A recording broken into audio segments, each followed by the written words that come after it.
పెరిగిందంటే మీ తెలివితేటలో కాదు.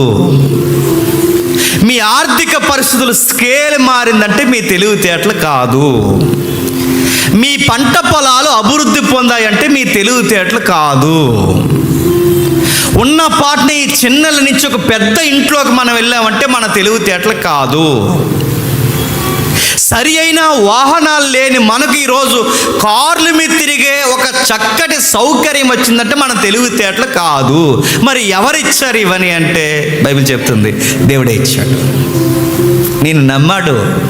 నువ్వు గర్వానికి పోవని నిన్ను నమ్మి ఇల్లు లేని నీకు ఇల్లు ఇచ్చాడు. నువ్వు గర్వానికి పోతావని తెలిస్తే నీకు ఇల్లు ఇవ్వటం.